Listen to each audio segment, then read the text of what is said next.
आज बोलने में दिक्कत है सबको, आपको भी है, हमको भी है। अभी कांग्रेस ने तो बहुत अच्छा करा। मैंने इनसे पूछा कि भाई बहस में क्यों नहीं जाते हो, ये शोभा जी दिखाई नहीं देते। तो बोले साहब चैनलों का क्या करें, हर जगह मोदी मोदी हो रहा है, तो हम बहस में ही नहीं जाते हैं। मैंने कहा फिर टीवी कौन सा देखते हो? बोले डिस्कवरी देखते हैं। वो वहां भी आ गया।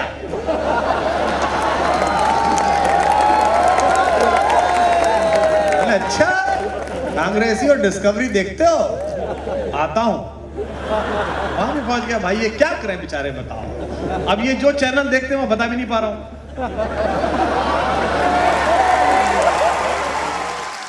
अब मैं जिस कवि को बुला रहा हूं उसे सुनने में आपको बिल्कुल बुद्धि नहीं लगानी, क्योंकि उसने लिखते में नहीं लगाई है। मैं आमंत्रित कर रहा हूं दिनेश बावरा को, वे कृपा पूर्वक अपना लघु शरीर यहां उपस्थित करें। आप जोरदार तालियों के साथ। हम तो दूसरों के बताने पे चलते हैं ना, इसलिए मैं भी बता रहा हूँ कि ताली कहाँ बजानी है। हमें अपनी भी बुद्धि लगानी चाहिए, क्योंकि ये कविता का मंच है, कविता का रंग है। ये रंग हरिवंश राय बच्चन की कलम में उतरा तो उन्होंने लिखा रंग बरसे भीगे चुनर वाली। ये रंग आस्था की चौखट पर आया तो अनूप जलोटा ने गाया, शाम पिया मुरी रंग दे चुनरिया ऐसी रंग दे कि रंग ना ही छूटे रामा, धोबिया धोए चाहे सारी उमरिया। ये रंग फिल्मी पर्दे पर आया तो सुनील दत्त साहब ने कहा कि रंग और नूर की बारात किसे पेश करूं, ये मुरादों की हंसी रात किसे पेश करूं। ये रंग शायरी में आया तो शायर ने लिखा, इसी रंग रंग में रंग है, तुझे रंग रंग में रंग दिया। मेरा रंग आया है रंग पर, तेरा रंग चढ़ के उतर गया। ये रंग कविता में आया तो कवि ने लिखा, इस रंग बदलती दुनिया में मैं रंग बेचता हूं और भोपाल जवान हो जाए। ये रंग जब 18 साल के नौजवान के सर चढ़ करके बोला तो गली गली में भगत सिंह ने गाया, मेरा रंग दे बसंती चोला माए। ये कविता का एक पाकिस्तान में शहर है छोटा सा, उसमें एक मुशायरा था और जनरल जियाउल के बाद जो सेकंड कमांड इन चीफ थे, जो आईएसआई देखते थे, वो सामने बैठे हुए थे। आधे में अफसर थे, आधे में जनता थी। एक शायर अपनी अपनी कविताएं सुना रहे थे। जुल्फ के पेचोखम की बात चल रही थी, महबूबा की आंखों की बात चल रही थी। एक कवि उठा और उसने अपनी नज्म पढ़नी शुरू की। उसने अपनी पहली 2 पंक्तियां पढ़ी थी कि नीचे कोने में खड़े हुए एक बहुत सीनियर शायर ने उसका पजामा खींचा और कहा कि सामने सरकार बैठी हुई है, भाई मौका नहीं है ये बोलने का। हबीब जालिब जो शायर था, उसने जो जवाब दिया वो हिंदुस्तान की आवाज होनी चाहिए। हबीब ने कहा, आपने सोचा कैसे कि मैं आपकी तरह मौका परस्त शायर हूं, कि मौका देख के शायरी पढ़ूं। दिल के बहलाने का सामान न समझा जाए, मुझको अब इतना भी आसान न समझा जाए। जब आप पार्लियामेंट में खड़े होकर, विधानसभा में खड़े होकर रेप पर यह ढूंढते हैं कि मेरी पार्टी का नेता होगा तो मैं नहीं बोलूंगी और दूसरी की पार्टी का नेता होगा तो मैं बोलूंगी, यहां से लड़ाई कमजोर होनी शुरू होती है। आप किसी भी पार्टी के हो, अगर आप सचमुच महिला विमर्श में है तो बोलिएगा, खुलेआम बोलिए। उन्नाव पर भी बोलिए, हैदराबाद पर भी बोलिए, लेकिन उस पर बोलेंगे, उस पर नहीं बोलेंगे। यह सेलेक्टिव क्राइटेरिया ही इस मंच को जिम्मेदारी देता है कि ये सच बोले, कि दिल के बहलाने का सामान न समझा जाए, मुझको अब इतना भी आसान न समझा जाए। मैं भी बेटों की तरह जीने का हक मांगती हूं, कि मैं भी बेटों की तरह जीने का हक मांगती हूं।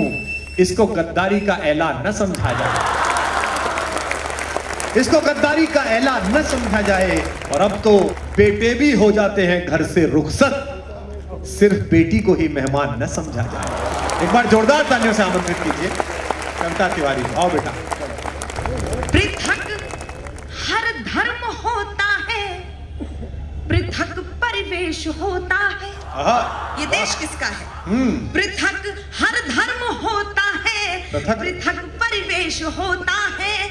पृथकता में रहे मिलजुल के यह उद्देश्य होता है।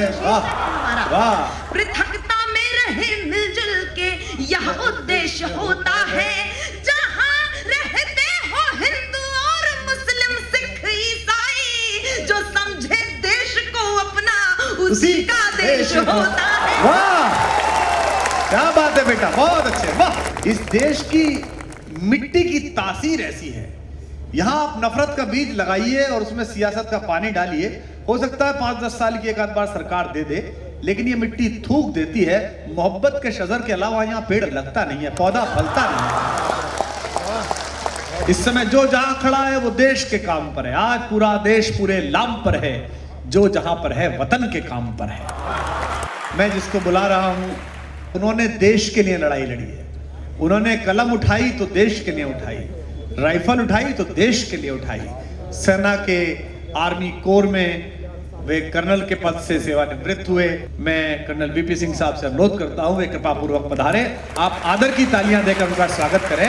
आदरणीय कर्नल वीपी सिंह साहब। ये देश राम का कान्हा का, ये देश शिवा का राणा का, नानक अशोक के महावीर, विक्रमादित्य सम्राट धीर, ये बुद्ध आदिशंकर का है, ये चंद्रगुप्त अकबर का है, बहादुर शाह जफर का है, आजाद चंद्रशेखर का है, ये पृथ्वीराज चौहान का है, हैदर टीपू सुल्तान का है, ऊधम बिस्मिल की ज्वाला है, ये तो सुभाष मत वाला है, ये ही झांसी की रानी है, ये भगत सिंह बरदानी है, अब्दुल हमीद अशफाकुल्लाह झागला ये हिदायतुल्लाह, एक जिंदा इनकलाब है ये अब्दुल कलाम का ख्वाब है।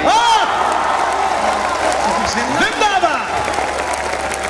अगर आज ये बात आप लेकर घर नहीं गए तो हमारी रात की मेहनत बेकार है, इस ठंड में हमारा बैठना बेकार है। मैं ब्राउनी पॉइंट स्कोर नहीं करना चाहता जिसे अंग्रेजी में कहते हैं।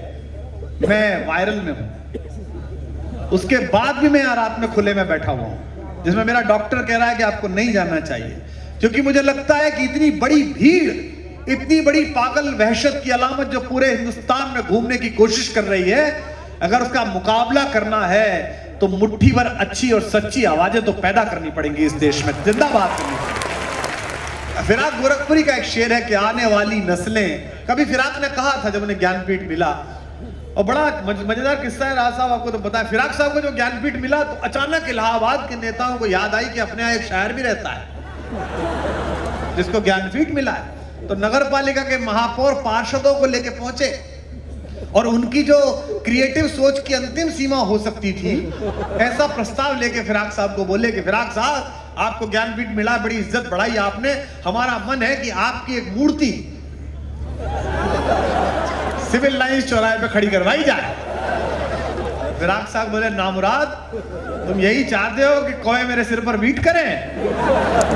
जाओ पहले 1 दर्जन मेरे शेर याद करके आओ सारे पार्षद, और जब लाके बिना तलफ्फुज खराब करे सुना दोगे तब समझ जाऊंगा कि तुम इस लायक हुए हो कि मेरे घर में आ सकते हो। एक बेलौस शायर, एक बड़ा अनहद फकीर, ये एक परंपरा है कबीर की, नागार्जुन की। और मैं कई बार ऐसा सोचता हूं कबीर में कितनी ताकत थी।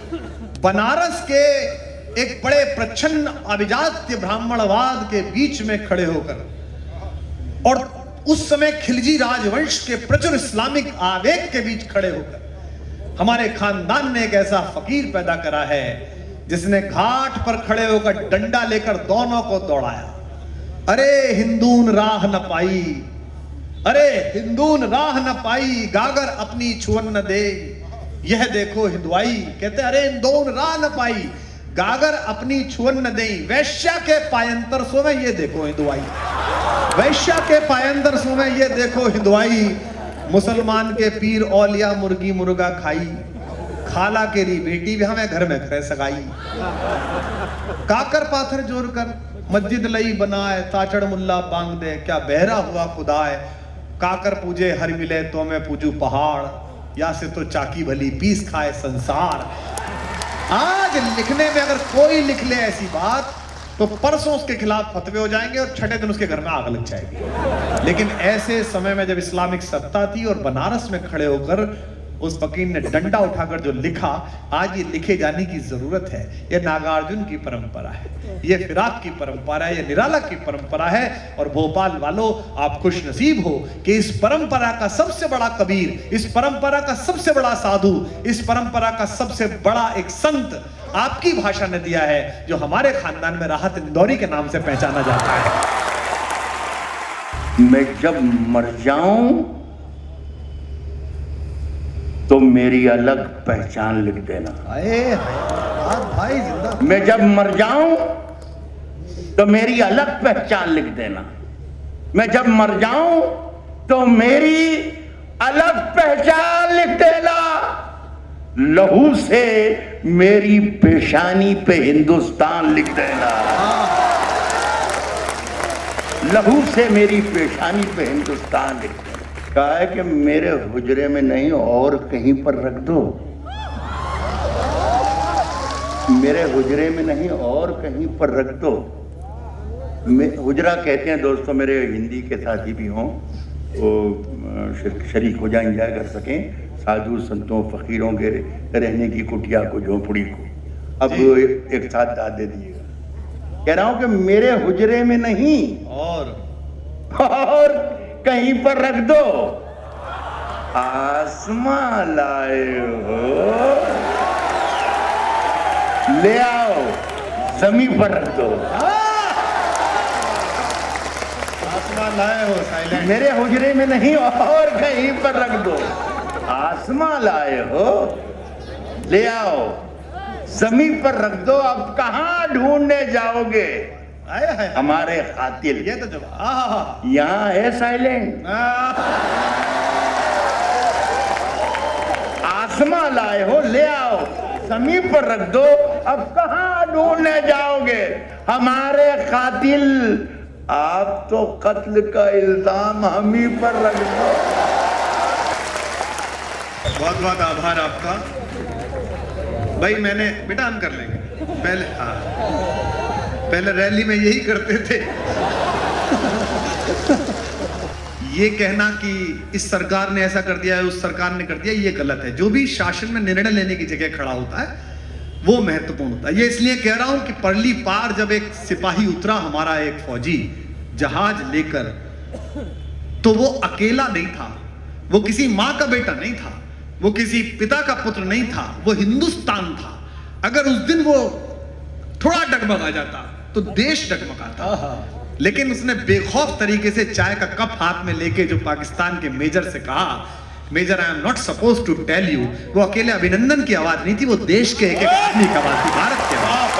क्या कहने। इन्होंने कहा कि बुलेट ट्रेन, ऐसा थोड़ी है, प्रधानमंत्री विजनरी आदमी है, कुछ भी कर लो तुम कांग्रेसी हो, जो उनका जलवा है क्या मुकाबला करोगे। प्रधानमंत्री जी जहां भी शपथ होती है वहां अपने वरिष्ठ साथियों को लेके जाते हैं। जहां भी शपथ होती है 2 लोगों को जरूर लेके जाते हैं, जोशी जी को, अडवाणी जी, और सामने बिठा देते हैं कि देखो ऐसे ली जाती है।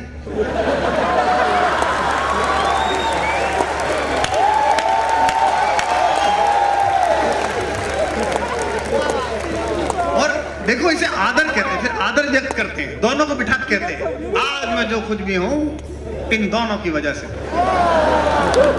और ये दोनों जो कुछ भी हैं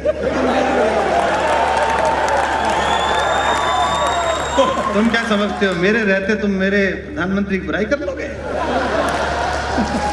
ये राजनीति के लोग हैं, चलते रहते हैं। मैं 4 पंक्तियां सुनाता हूं। यार आपके नेता ने क्या भाषण दिया, वहां चढ़ा के। आजकल तो मतलब बिल्कुल सारे कांग्रेसी उत्साह में आ गए परसों रैली के बाद से। अच्छा है। मैंने इनका एक बात तय करो आप लोग, मुझे कई बार ऐसा लगता है कि प्रधानमंत्री के कुछ लोग आपके यहां भी हैं, अच्छी खासी मेहनत करते हैं ये लोग, पता नहीं कौन सा एक पुराना कांग्रेसी प्रकट हो जाता है। अब गुजरात में इतनी मेहनत की राहुल गांधी ने, मेरे दोस्त हैं वहां पत्रकार बहुत सारे, मैंने उनसे पूछा 10 दिन पहले गुजरात विधानसभा चुनाव में कि भाई क्या चल रहा है, बोले जी बराबर का है। हार्दिक पटेल, अल्पेश, राहुल गांधी सब ने मेहनत करी, ऐसी मेहनत करी कि प्रधानमंत्री का गला खराब हो गया, वो जहाज लेके पानी का उतरना पड़ा, लग रहा था 50-50 हो जाएगा। मैंने कहा यार ये तो होम टर्फ पे ही परेशान है। पर पता नहीं क्या हुआ, 3 दिन पहले कांग्रेसियों की ओर से मणिशंकर अय्यर प्रकट हुए। उन्होंने बयान दे दिया कि बड़ा नीच आदमी है। अगले को मौका मिल गया, वो अगले दिन ही गुजरात जाकर रोने लगे, मने नीच कहे छे, मने पापी कहे छे, मने हत्यारा कहे छे। मणिशंकर बोले यार मैंने तो एक गाली दी थी, 7 क्यों दे रहा? मैंने कहा था ना कि सबका साथ और सबका विकास, तो तेरी गाली का कर दिया। हमारी दिक्कत ये है मंत्री महोदय कि इनको पुरानी नहीं सुनाओ तो ये भोपाली हैं। अरे गुरु वो तो सुना ही नहीं जिसके लिए गाया थे अपन। अच्छा पुरानी सुना दो, वही पेल गए पुरानी वाले, देखो आए थे। इसलिए हमारा मोक्ष प्राप्त नहीं होता जब तक हम वो नहीं सुनाते आप कि कोई दीवाना कहता है। अच्छा इसका नाम है आवाज दो हम एक है, तो या तो मैं अकेला गाऊं या आप सब गाएं। वादा कि कोई दीवाना कह कोई मगर धरती को बस बात समझता है। मैं तुझसे दूर ये तेरा